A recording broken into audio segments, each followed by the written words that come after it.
E para falar mais sobre toda esta questão envolvendo a Assembleia Legislativa do Estado, vamos conversar com o deputado Wilker Barreto. Muito boa noite, deputado. Tudo bem? Boa noite a todos os ouvintes da Mix. Obrigado pela oportunidade. Obrigada ao senhor por abrir um espaço na sua agenda para conversar com a gente aqui do 18 horas. Então, vamos, a princípio, eu gostaria que o senhor analisasse, eu queria saber como é que o senhor analisa toda essa questão que, a princípio, seria da Assembleia, que tem seu regimento, que tem toda a sua tratativa, e parar na Justiça numa questão como essa. Olha, primeiramente, um comportamento equivocado, na minha opinião, por parte dos colegas deputados que perderam no voto. Se o processo legislativo estava com problemas, por que eles bateram o chapa, então? Quando você não concorda com a legalidade, você nem participa da disputa. Ao participarem da disputa, eles perceberam que foram derrotados por 16-8. Isso não foi nenhum empate técnico, não. Foi a vontade da grande maioria dos deputados que escolheram a sua presidência e a mesa diretora para o próximo biênio. O ajuizamento de ações de interna corporis apequena o parlamento estadual. Decisão judicial não se discute, se cumpre, mas você obviamente não é obrigado a concordar. Por isso que eu acredito que o restabelecimento da eleição da mesa garantiu que a decisão interna corporis de 16 de 24 deputados seja respeitada. Ok, deputado, essa questão jurídica ainda vai continuar, porque ainda pode ter um recurso aí, né, da base governista, não é, para derrubar a votação.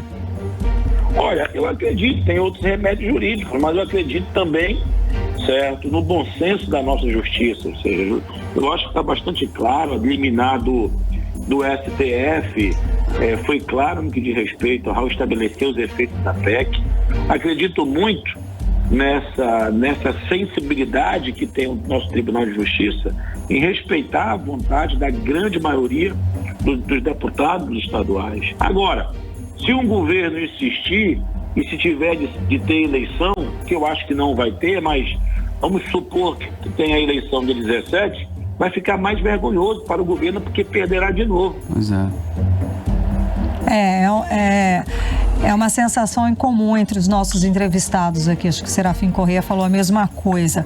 Deputado, e sobre as denúncias da deputada Joana Dark, que acusou, né, o Roberto Cidade de comprar os votos dos colegas, a Assembleia vai entrar com algum tipo de medida disciplinar ainda?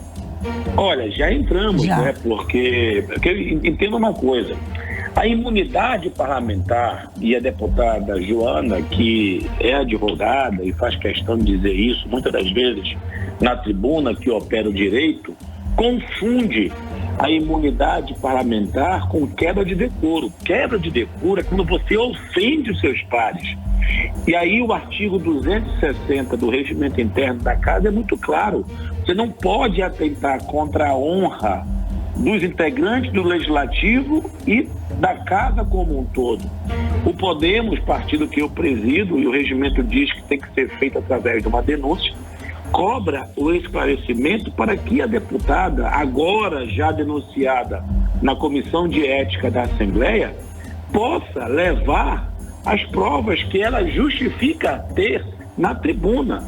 Não pode uma eleição legítima de 16 votos ser pautada sob a dúvida de uma deputada que levantou, certo, uma grande situação que precisa ser elucidado, porque se ela não tiver a prova contundente, ela com certeza sofrerá o rigor, certo, de uma perda de mandato. Ok, deputado, um outro assunto, hoje nós estamos mostrando aqui, né, durante o dia, durante as nossas entrevistas e reportagens, que em plena pandemia, o governo do Amazonas contratou uma empresa por R$2 milhões com dispensa de licitação para montar uma árvore de Natal lá no Largo São Sebastião. Dispensa de licitação alegando aí calamidade pela pandemia de coronavírus. E montou essa árvore de Natal. O que o senhor acha disso? O que a Assembleia pode fazer sobre esse assunto? Olha, primeiro, minha opinião, vergonhoso, porque de uma coincidência de atos insanos, porque para mim é uma insanidade deste governo. Porque eu vi um governador publicamente dizer que não tem dinheiro para comprar vacina, e hoje de manhã eu denunciei a questão de R$1.667.000 para Peladão, e agora vi na Mix, no 18 horas, mais 2 milhões. Eu quero dizer que somados 1.600.000 com mais 2 milhões de árvore de Natal, nós estamos falando aí próximo de R$4 milhões que de vacina dariam quase 30 mil doses. 30 mil doses seriam para socorrer os profissionais de saúde na linha de frente que ainda estão morrendo vítimas do Covid. Nós temos idosos, doenças crônicas, certo? É uma insanidade, porque se nós perguntarmos para qualquer cidadão de bem hoje, 4 milhões para Peladão e árvore de Natal e vacina, eu tenho certeza que 101%, certo, seriam em direção às vacinas. Eu vou, com essa informação desta notícia, e até parabenizo toda a equipe de jornalismo do 18 horas, porque torna isso público. Nós iremos ingressar, certo, no Tribunal de Contas para suspender os efeitos desta despesa de licitação e convenhamos, esqueçamos um minuto o Covid. Vem cá, é a primeira vez que vai ter Natal no Amazonas? Será que não dá para programar uma licitação 12 meses, 10 meses antes, não? Tem que ser dispensa.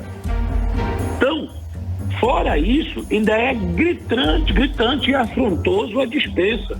O governador precisa entender que o Amazonas se encontra ainda em calamidade pública em função do Covid, certo? E cada vacina hoje investida é uma vida salva e preservada.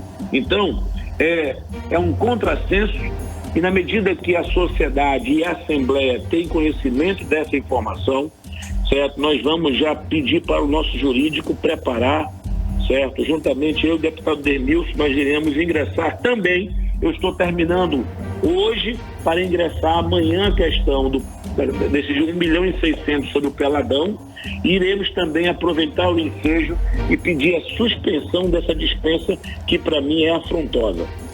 Certo, deputado. Daí a gente lembra, né, desses recursos que poderiam ir tanto para a vacina, que é o mais emergente, o mais urgente, mas também para equipar os hospitais públicos, que ainda estão desaparelhados, que ainda faltam insumos e ainda temos profissionais da saúde sem receber salário. O que mais o cidadão poderia, de repente, provocar o Ministério Público? O que o cidadão que está nos ouvindo, que também está revoltado ou também se sente afrontado com essas informações, o que ele poderia fazer de fato para ajudar nessa situação?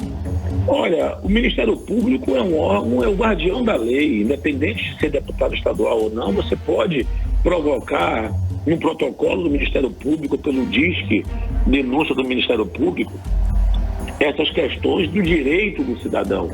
Não podemos esquecer que as receitas do Estado não caíram, pelo contrário, o Amazonas fechará o ano com mais de 1 bilhão a mais de receita em relação a 2019.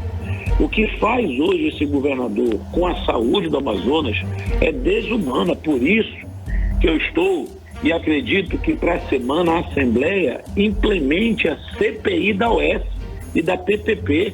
Nós estamos gastando em uma unidade hospitalar mais de 300 milhões de reais por ano. É um absurdo isso.